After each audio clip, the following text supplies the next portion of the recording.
الشیطان الرجیم بسم اللہ الرحمن الرحیم یا ایھا الذین آمنوا اتقوا اللہ حق تقاتہ ولا تموتن الا وانتم مسلمون یا ایھا الناس اتقوا ربکم الذی خلقکم من نفس واحدہ وخلق منها زوجها وبث منهما رجالا كثيرا ونساء واتقوا الله الذي تساءلون به والارحام ان الله كان عليكم رقيبا یا ایھا الذین آمنوا اتقوا اللہ وقولوا قولا سدیدا یصلح لکم اعمالکم ویغفر لکم ذنوبکم ومن یطع اللہ ورسولہ فقد فاز فوزا عظیما وقال النبی صلی اللہ علیہ وسلم النکاح من سنتی فقال علیہ السلام اتزوج النساء قبل سنتی فلیس رب اشرح لي صدري ويسر لي امري واحلل عقدۃ من لسانی یفقہوا قولی۔ تمام تعریفیں بڑھائی کبریائی اللہ رب العزت کے لیے ہے۔ درود و سلام ہو تمام انبیاء کرام خصوصاً آپ کے اور ہمارے اور تمام دنیا کے رحمت للعالمین بن کر آئے حضرت محمد مصطفیٰ صلی اللہ علیہ وسلم۔ اللہم صلی علی محمد وعلی آل محمد کما صلیت علی ابراہیم وعلی آل ابراہیم انک حمید مجید۔ اللہم بارک علی محمد وعلی آل محمد کما بارکت علی ابراہیم وعلی آل ابراہیم انک حمید مجید۔ محترم، ابھی آپ کے سامنے جو قرآن مجید کی 4 آیات پڑھی گئی ہیں، پہلے میں اس کا مختصر جو پیغام ہے وہ آپ کے سامنے رکھ رہا ہوں۔ پہلی جو آیت تھی سورہ آل عمران کی آیت نمبر 102 تھی، اس میں اللہ رب العزت کا پیغام اللہ سے ڈرنا اور ڈرنے کا حق ہے۔ جو ڈرنے کا حق ہے یعنی جس طرح اللہ سے ڈرنا چاہیے اس طرح ڈرنا چاہیے، یہ ڈرنے کا حق ہے۔ وَلَا تَمُوتُنَّ إِلَّا وَأَنْتُمْ مُسْلِمُونَ، اور تمہیں موت نہیں آئے مگر اس حال میں کہ تم اللہ کے فرما بردار۔ اللہ رب العزت نے یہاں پر جو پیغام ہمیں دیا ہے ایمان والوں کے لیے، کیونکہ اللہ تعالیٰ نے سب سے پہلے کیا کہا؟ یا ایھا الذین آمنوا، اے وہ لوگوں جو ایمان لائے، اور اللہ سے ڈرنے کا حکم دے رہا ہے کہ اللہ سے ڈرو، اللہ کا تقوی اختیار کرو اور اس طرح ڈرو جیسے ڈرنے کا حق ہے۔ اور پھر کہا تمہیں موت نہیں آئے مگر اس حال میں کہ تم اللہ کے فرما بردار ہو۔ تو ظاہر سی بات ہے جو انسان اللہ سے ڈر کے زندگی گزارتا ہے، جو شخص اللہ کے تقوی کے ساتھ زندگی گزارتا ہے، اس کی موت یقیناً فرما برداری کی حالت ہوتی ہے۔ اور جو اللہ کی فرما برداری نہیں کرتا، جس کے دل میں تقوی نہیں ہوتا، جس کے دل میں برائیاں ہوتی ہیں، تو وہ اس کی موت فرما برداری کی حالت میں آئے یا نہیں آئے اس کی کوئی گارنٹی نہیں۔ لیکن اللہ تعالیٰ نے کیا گارنٹی لی؟ وَلَا تَمُوتُنَّ إِلَّا وَأَنْتُمْ مُسْلِمُونَ، تمہیں موت نہیں آئے مگر اس حال میں کہ تم اللہ کے فرما بردار ہو۔ تو ہمیں فرما برداری ہر وقت کرنی ہے، یہ اس کا پیغام۔ دوسرا پیغام اس میں سورہ نساء کی آیت نمبر 1 ہے۔ اس میں اللہ تعالیٰ نے انسانوں کو ایڈریس کیا ہے، مخاطب کیا ہے۔ کیا کیا ہے؟ اے انسانوں، یا ایھا الناس، اے انسانوں اللہ سے ڈرو۔ تمہیں اللہ نے ایک جان سے پیدا کیا، تمہیں اللہ نے ایک جان سے پیدا کیا۔ آپ جانتے ہیں وہ ایک جان کون سی ہے؟ وہ ایک جان آدم علیہ السلام۔ اور پھر کہا، پھر فرمایا اسی سے اس کا جوڑا بنایا۔ ہم جانتے ہیں آدم علیہ السلام کی پسلی سے، بائیں پسلی سے اللہ تعالیٰ نے بیوی حوا کو بنایا۔ اور پھر فرمایا کہ پوری دنیا میں مرد عورت پھیلا دیے، پوری دنیا میں مرد عورت پھیلا دیے۔ تو ظاہر سی بات ہے تمام دنیا میں جو لوگ ہیں وہ سب آدم علیہ السلام اور بیوی حوا کی اولاد ہیں۔ یہ آسمانی ساری کتابیں تورات، انجیل، زبور اور قرآن مجید کے علاوہ بھی وہ کتابیں جو ہم جانتے نہیں ہیں جن کے بارے میں، ان کتابوں میں بھی یہی ذکر ہے کہ وہ آدم اور حوا وہ ایک ہی انسان کے، یعنی دو جانیں تھیں، ایک جان کو پیدا کیا، اسی جان سے اس کا جوڑا بنایا، تو تمام دنیا کے لوگ بھائی بھائی ہو گئے، انسانی بھائی۔ اب انسانی بھائی سمجھ گئے کیا ہوتے ہیں؟ انسانی بھائی ہوتے ہیں جن کے اندر انسانیت ہوتی ہے، جن کے اندر رحم ہوتا ہے، وہ انسانی بھائی ہوتے ہیں۔ یہ کسی بھائی کا قتل نہیں کرتے، کسی ایک انسان نے دوسرے انسان کا قتل کیا گویا کہ اس نے پوری انسانیت کا قتل کر دیا۔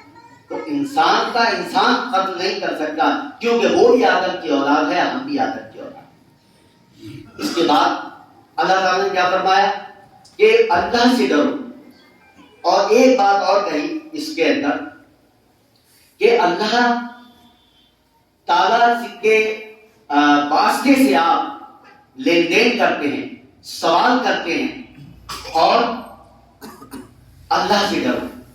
کس معاملے میں؟ سورہ نساء کی آیت نمبر 1 میں 2 بار کہا اللہ سے ڈرو، 2 بار کہا ہے۔ اس سے پہلی آیت میں 1 بار کہا، اس میں 2 بار کہا اللہ سے ڈرو۔ اور پھر کیا کہا؟ رشتے ناطے جو رحم کے رشتے ہیں، ارحام رحم کے رشتے جو ہیں اس کا خیال، یہ رشتے توڑنے کو منع کیا ہے۔ ایک ماں باپ کی اولادوں میں اگر فرق پیدا ہو گیا، ان میں جھگڑا ہو گیا، تو ضروری نہیں ہے کہ آپ اس کو معاف نہ کریں، آپ کی ذمہ داری ہے کہ اسے معاف کر دیں اللہ کے واسطے سے۔ اس لیے کہ اللہ تعالیٰ رشتوں کو جوڑنے کو پسند کرتا ہے، توڑنے کو نہیں۔ اور جو شخص رشتے توڑے گا اللہ اسے کسی حالت میں پسند نہیں کرے گا، یہ یاد رکھیے۔ اس لیے اللہ نے کہا تھا رحم کے رشتوں کے بارے میں اللہ سے ڈر کے رہنا، اور پھر کیا کہا؟ اللہ تعالیٰ کو سب خبر ہے جو تم کرتے ہو۔ اس آیت سے ایک پیغام میں آپ کے سامنے رکھنا چاہتا ہوں، وہ یہ ہے کہ آپ ہمارے معاشرے کے اندر سب آدم اور حوا کی اولاد ہیں، یہ پٹھان سید یہ فلاں فلاں قومیں کہاں سے آ گئی؟ یا تو آدم علیہ السلام کو سید کہیے آپ تو سب سید ہیں، آدم علیہ السلام کو پٹھان کہیے تو سب پٹھان ہیں۔ میرا بیٹا پٹھان ہے، میں تو پٹھان میں دوں گا، میری بیٹی سید ہے تو سیدوں میں دوں گا، یہ آیا کہاں سے فلسفہ؟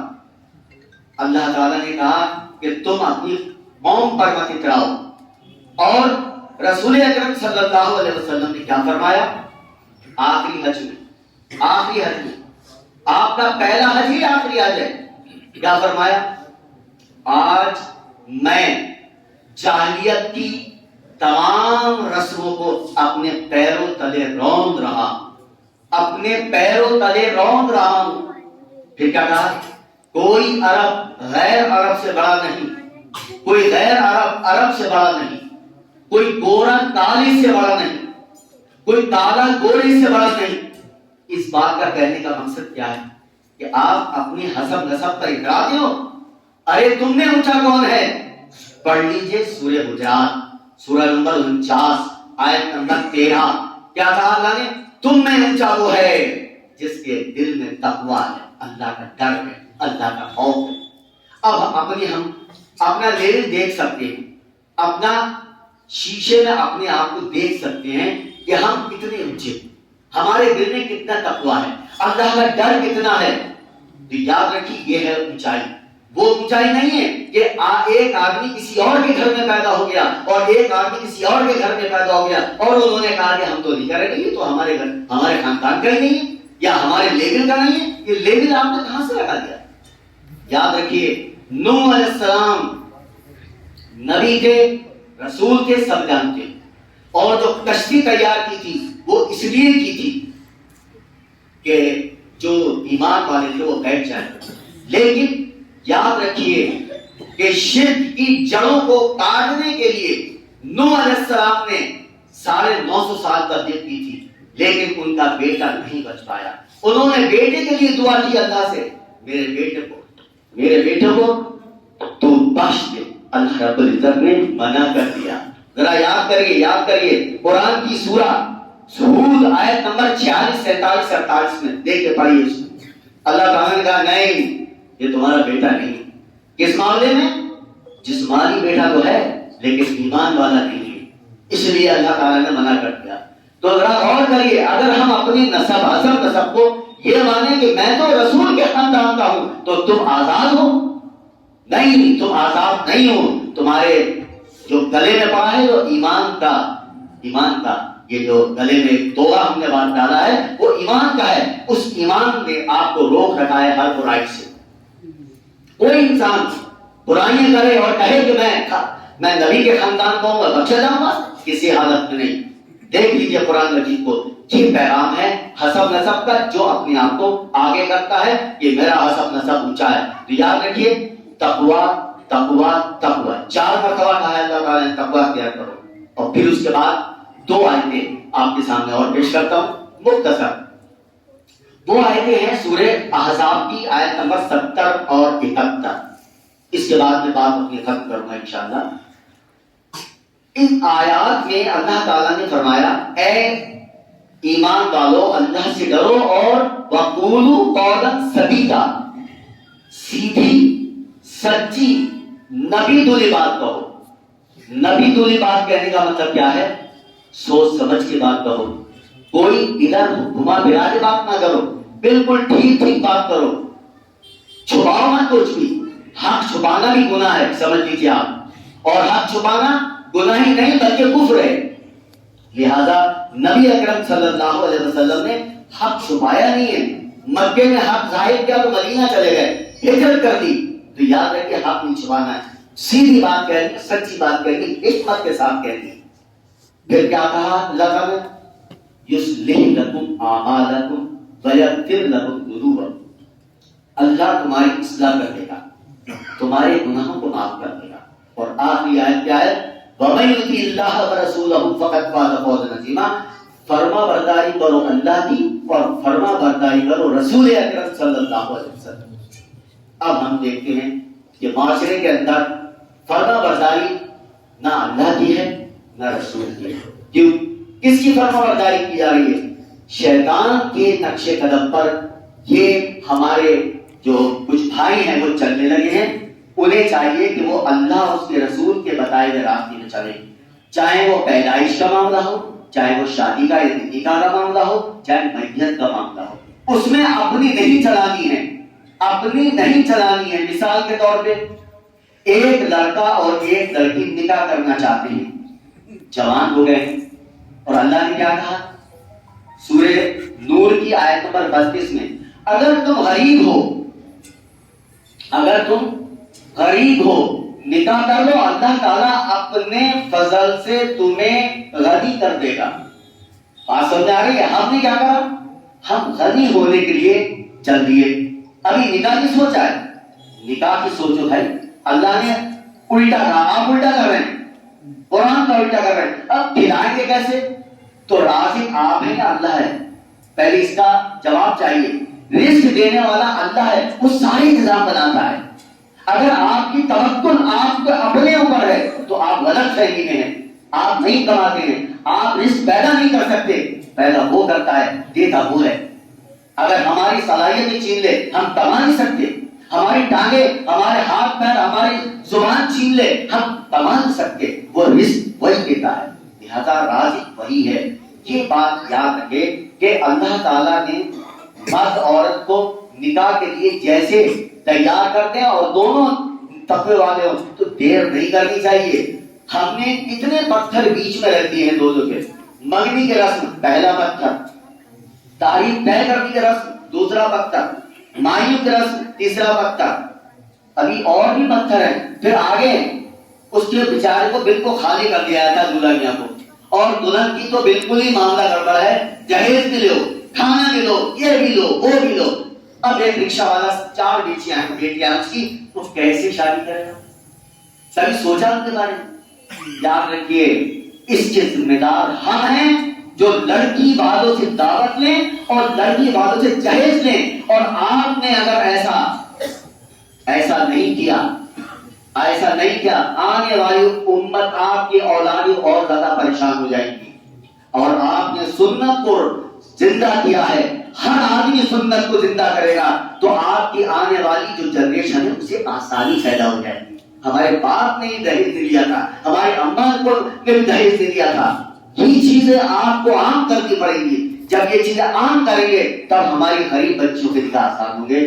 جس کے 100 بیٹیاں ہیں اس کے بھی نکاح آسان ہو جائیں گے اگر ہم پیارے نبی صلی اللہ علیہ وسلم کی سنت کے مطابق نکاح کریں گے. اگر ہم نے پیارے نبی کی سنت کو چھوڑ دیا اور دعا میں اے اللہ تو برکت بھیج دے, برکت خاک بھیجے گا اللہ تعالیٰ. آپ نے تو فضول خرچی کر دی, آپ نے تو برکت والا نکاح خرچ کر دیا اور آپ دعا میں اے اللہ تو برکت کر دے, اب کوئی برکت نہیں ہوگی آپ کے ساتھ. اس لیے کہ برکت اور خرچ یہ دونوں ایک دوسرے کے الٹے. خرچ نیچے کو آئے گا, برکت اوپر کو جائے گی, اور خرچ اوپر کو جائے گا, برکت نیچے کو آئے گی.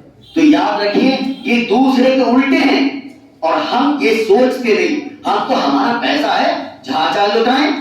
ارے بھائی میں نے حساب لگایا پوری انڈیا کے اندر, پورے انڈیا کے اندر 766 ضلع میں جتنے نکاح ہوتے سب کا میں نے فضول خرچی لگا کے حساب لگایا. 153 ارب روپیہ ڈسٹ بن میں ڈلتا ہے مسلمانوں کا. 153 ارب روپیہ ڈسٹ بن میں پڑتا ہے مسلمانوں کا.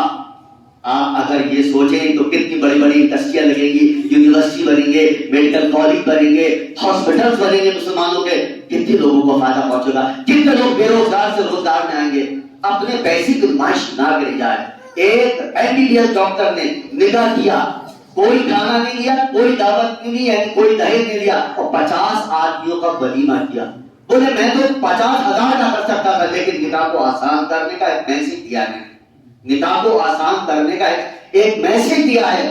یاد رکھو آج یہ پیغام میں نے آپ کو یوں دیا ہے کہ میں چاہتا یہی ہوں, 2008 سے میں یہ کام کر رہا ہوں, 2008 سے میں خطبہ دے رہا ہوں نکاح کا, اور الحمدللہ اب تک میں نے تقریباً 200 نکاح سنت کے مطابق پڑھا دیے. الحمدللہ ثم الحمدللہ. اور مجھے امید ہے آگے آنے والے وقت میں یہ جتنے ہمارے بھائی بیٹھے انشاءاللہ آج یہ عہد کر کے اٹھیں گے کہ ہم نکاح کو آسان کریں گے اور زنا کو مشکل بنا دیں گے. اللہ تعالیٰ سے دعا ہے اللہ تعالیٰ ہمیں قرآن سنت کے مطابق نکاح کرنے کی توفیق عطا فرمائے. تمام غریب بچیوں کے جو بیچاری بیٹھی ہوئی ہیں, جن کے پاس اتنے خرچے نہیں ہیں, وہ بھیک مانگ رہے ہیں, دروازوں پہ جا جا کے کہہ رہے ہیں کہ ہماری بیٹی کے لیے ہمیں دہیج کرنا ہے. جہیز اسلام میں نہیں ہے. 50 لڑکیوں کے آپ نے شادی کر دی دہیج کے ساتھ, تو آپ نے کوئی نیکی نہیں کمائی. ہم کہیں گے یہ کیا کر رہے ہیں بھائی حنیف صاحب, یہ کیا کر رہے ہیں؟ 50 یا 100 لڑکیوں کے آپ نے نکاح کرا دیے دہیج دے کے, آپ نے کوئی نیکی نہیں کی. کیوں؟ کیونکہ دہیج اسلام میں تھا. آپ نے وہ کام کیوں کیا جو رسول کے خلاف تھا؟ رسول اکرم صلی اللہ علیہ وسلم نہیں کہا کہ تم دہیج دے کے نکاح کرو. اللہ کے رسول نے یہ کہا جس کے نکاح نہیں ہوا ان کے نکاح کر دو, اور لڑکی کی مدد کرو, لڑکے کی مدد کرو, اس کا کاروبار صحیح کرو, اس کو ساری چیزیں مہیا کراؤ تاکہ وہ نکاح سنت کے مطابق کر سکے. اللہ تعالیٰ سے دعا ہے اللہ تعالیٰ ہمیں ان تمام باتوں پہ عمل کرنے کی توفیق عطا فرمائے. آمین. الحمدللہ میرے بڑے بھائی عزیز احمد خان, یہ میرے بڑے بھائی ہیں, مجھ سے بڑے ہیں, ان کی بیٹی کے ساتھ میرے بیٹے کا نکاح ہونے جا رہا ہے. ماشاءاللہ یہ ولی ہیں, یعنی وکیل ہیں, کیونکہ ولی ہم وکیل اور گواہ محلے میں سے ڈھونڈ کے لاتے, یہ غلط طریقہ ہے. طریقہ کیا ہے کہ آپ کا ولی آپ کا وہ ہونا چاہیے جو سرپرستی کرتا ہے بیٹی کی. بیٹی کی سرپرستی کرنے والا ولی ہوتا ہے, یاد رکھیے ہمیشہ. اور گواہ کون ہوتے ہیں؟ جس سے اس کا پردہ نہیں ہے, تو اس کے سگے چچا گواہ ہیں. گواہ کون ہے؟ سگے چچا. اور ایک گواہ ہے اس کا سگا بھائی, کوئی غیر محرم تو نہیں ہے. یہ ہے اسلام, اسے کہتے ہیں نکاح. دوسری چیز لڑکا نکاح کے بعد دلہن کے گھر میں جاتا ہے, اس کے ساتھ اور لڑکے بھی جاتے ہیں. میں کہہ رہا ہوں اور لڑکے جائیں نہ جائیں, اس دولہا کا پردہ ہے تمام عورتوں سے. یہ کیوں گیا گھر کے اندر دولہا میاں کیوں گئے؟ لہٰذا دولہا میاں کو گھر میں جانے کی ضرورت نہیں ہے. یہ سیدھا نکاح کر کے گھر جائیں گے, اور ان کی والدہ محترمہ ان کی بہن دلہن کو ان کی بیوی کو لے کر آئیں گے گھر. یہ ہے طریقہ. اس لیے کہ یہ جب عورتوں میں جائیں گے تو عورتوں میں ان کے بے پردگی ہوگی نہیں ہوگی. اس لیے اس چیز کو بھی میں نے روکا ہے. اس کے اندر اللہ تعالیٰ جتنی بھی میں نے کوشش کی ہے اللہ کو راضی کرنے کے لیے اخلاص کے ساتھ اللہ اسے قبول فرمائے.